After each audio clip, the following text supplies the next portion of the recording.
Cricket ചിത്രത്തിലേക്ക് എല്ലാവർക്കും സ്വാഗതം. IPL ഇപ്പോ ഈ ആഴ്ച സെഞ്ചുറിയുടെ മഴയായിരുന്നു, ചാകരയായിരുന്നു എന്നെ പറയേണ്ടി വരും.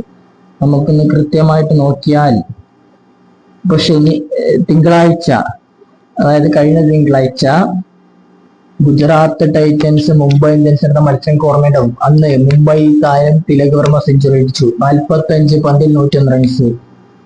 കഴിഞ്ഞിട്ടില്ല, ചൊവ്വാഴ്ച വീണ്ടും സെഞ്ചുറി. അഭിഷേക് ശർമ്മ DCക്കെതിരെ 68 പന്തിൽ 135.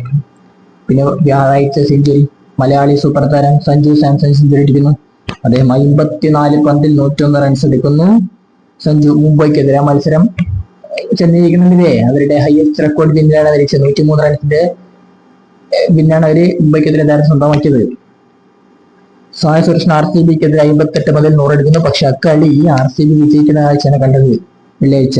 ശനിയാഴ്ച എന്താണ് റൺ ടെസ്റ്റ് അല്ലേ, 264 റൺസ് ഡൽഹി അടിക്കുന്ന കാഴ്ചയുണ്ട്. പക്ഷേ അന്ന് KL രാഹുൽ 152 റൺസ് അടിച്ചു. അപ്പൊ ഹയസ്റ്റ് ഇൻഡിവിജ്വലിൽ 3-ാം സ്ഥാനത്തേക്ക് അദ്ദേഹം വന്നിട്ടുണ്ട്. ബ്രണ്ടൻ മക്കൽസിനും ക്രിസ് ഗെയിലിന് ശേഷം രാഹുലാണ് ഇപ്പൊ 150 ജയിക്കുന്ന പ്ലെയർ ആയിട്ട് മാറിയത്. ആദ്യത്തെ ഇന്ത്യൻ പ്ലെയർ ആണ് IPL 150 എടുക്കുന്നത്. അപ്പൊ രാഹുൽ എടുക്കുന്നത്. പക്ഷേ കളി ജയിച്ചതായ PB കേസ്.